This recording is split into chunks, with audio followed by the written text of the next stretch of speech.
So recently, Joe Rogan had a show where he actually started to talk about Sha'Carri Richardson and whether or not she should be allowed to compete, and then proceeded to berate and go into the IOC being completely corrupt. So we're gonna dive into this and just look at what are his arguments, what is he saying that is actually accurate, what is he saying that is actually maybe potentially full of crap, and then are there any responses or are there any means of solving or providing clear solutions for what he's stating. So let's go right into this.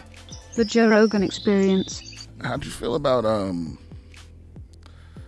the Olympics banning Sha'Carri Richardson for 100% horseshit.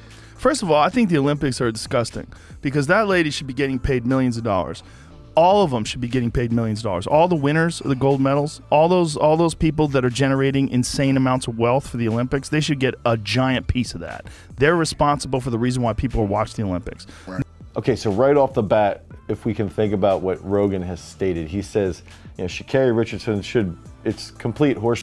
She should be allowed to compete in that the Olympics in general to him are disgusting. So I did a whole video about Sha'Carri Richardson and how she got banned for a month and she wasn't gonna be able to compete, and we aren't gonna be able to see that showdown with her and Shelly Ann Fraser-Price. Rules are rules. Again, rules are stupid sometimes, but you've gotta abide by them. And something along this magnitude might lead to changing that rules. But let's dive into why does he think they're corrupt and actually heinous to a perspective. All the winners of the gold medals, all those people that are generating insane amounts of wealth for the Olympics, they should get a giant piece of that. They're responsible for the reason why people are watching the Olympics. Right. No one is watching the Olympics because it's the Olympics.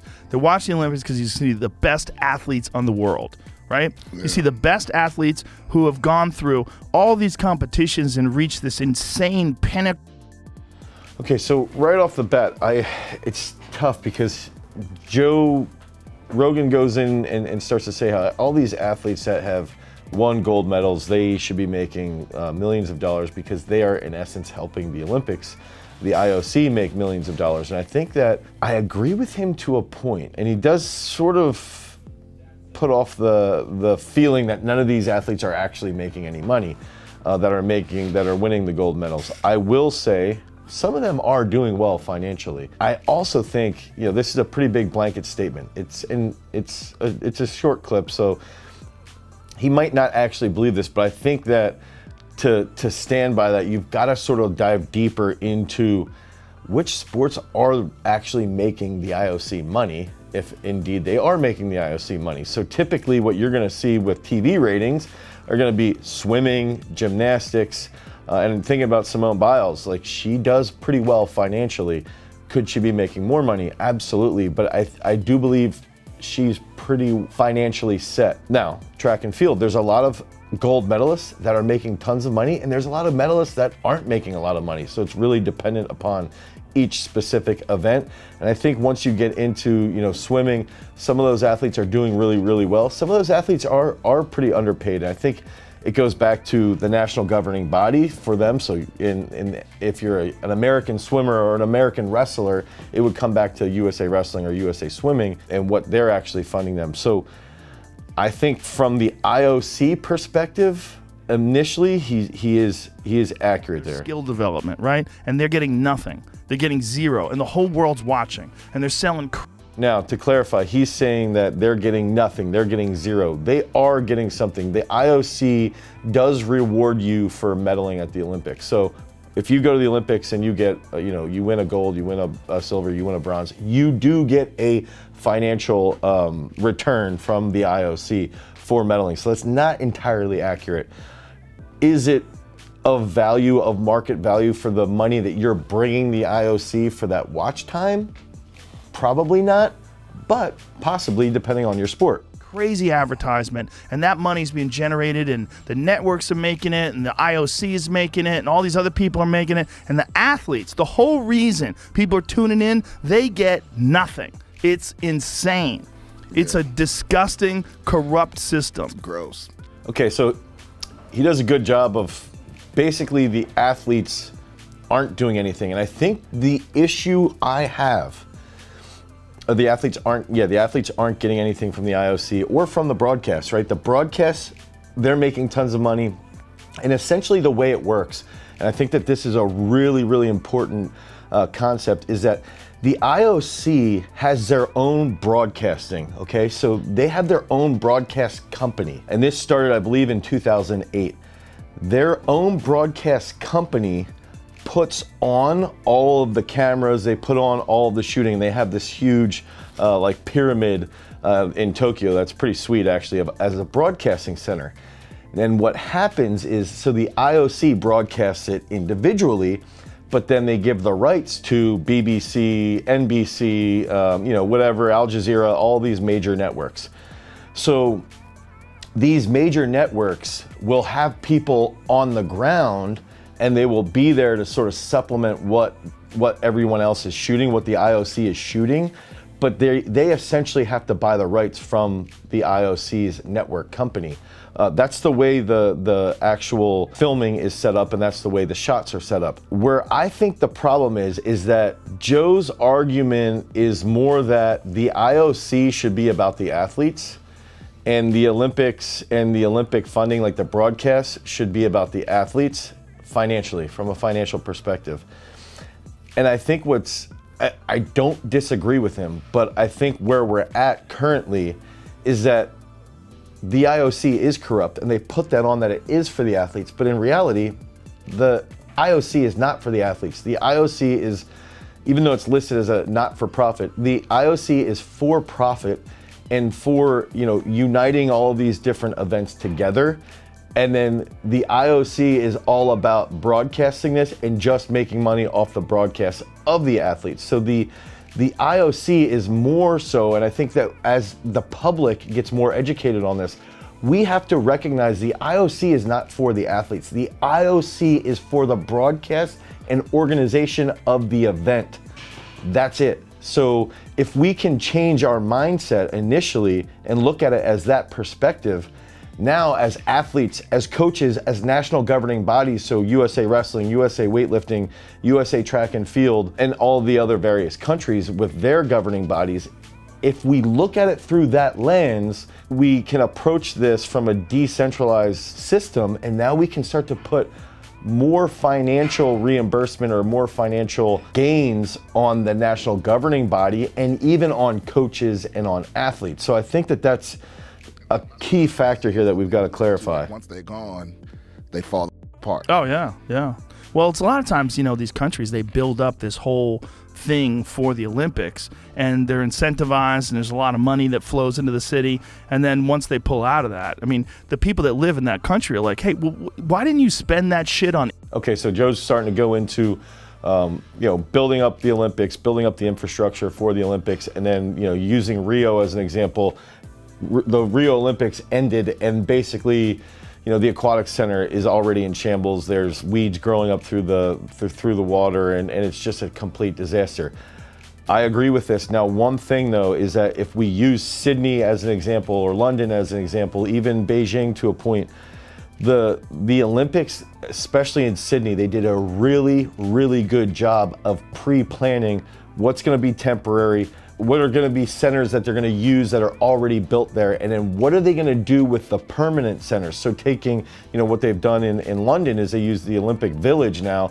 Those are like high-rise apartments, higher-end apartments. In Sydney, they're luxury hotels. So I think that's where I think the IOC does have to do a better job, is saying, instead of in their book of getting Olympics to these specific cities, the cities have to present a plan, a transition plan that will show, okay, these are going to be our permanent structures, these are going to be our temporary structures, and these are going to be our structures that we're going to use that are already in place.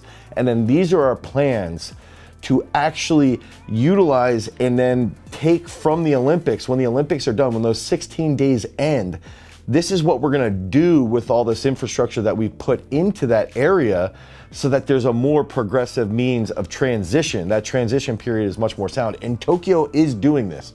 Okay, so I think that that's a big key concept moving forward, and we're even seeing in 2024 and in 2028, you know, Paris and in LA, there was essentially no bidding. It came down to Paris wanted it, LA wanted it.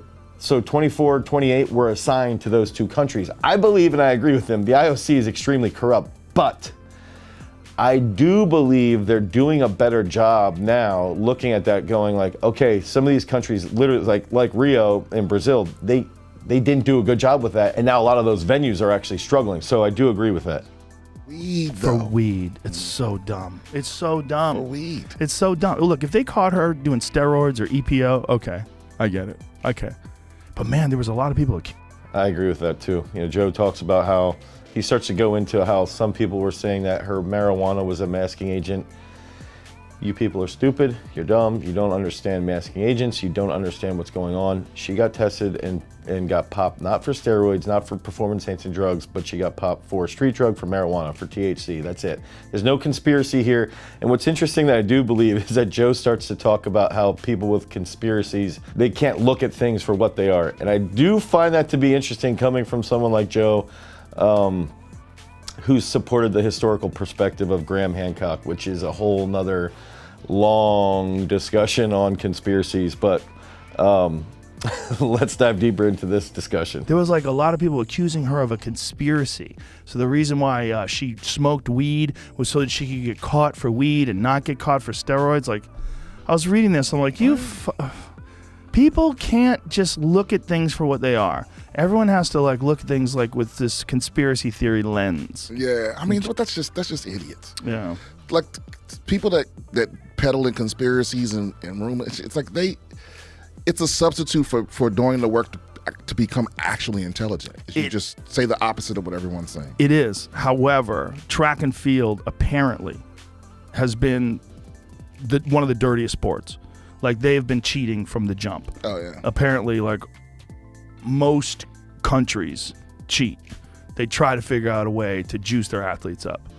Catch new episodes of the Joe Rogan. Okay, so my overarching thought here, is the IOC corrupt? Yes, and if we could just define corruption as they put on that they are standing for the athletes, but in reality, there's been studies that have shown that only 0.5% of their actual yearly income goes towards funding athletes, okay? So they're not about what they claim. So that would be the definition of corruption. So if they just came out with a statement and said, hey, we are about making money for our broadcasting rights and for putting together this event so that we can broadcast this event and make money, that's what we're about.